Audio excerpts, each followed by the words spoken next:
नाज़रीन तफ़सीली ख़बरनि में अवां खे भली ॻाल्हि ते ज़िक्र कंदासीं। रोहड़ी जे ख़ांगी तालीमी इदारे में सक़ाफ़ती तक़रीब को ठाहे सिंधी गीतनि ते रक़्स कयो वियो। वधीक तफ़सीला ॾिसूं था एडी गुंजे जी रिपोर्ट। सिंध जी शाहूकार सक़ाफ़त ऐं तारीख़ जी क़दामत जो ज़िक्र आम करण ऐं भेटा पेश करण लाइ सिंध जो शऊर जागी उथियो आहे।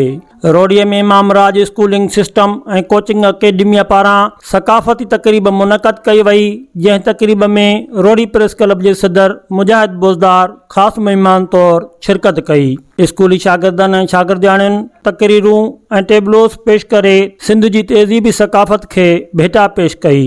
मूंखे तारीख़ ऐं तक़दीर ॾिनी पका, मूंखे तारीख़ ऐं तक़दीर ॾिनी पका, जो सिंध सवारे उहो जीअंदो रहंदो। गली गली ऐं घर घर गूंजन सिंध अमर जा नारा नारा नारा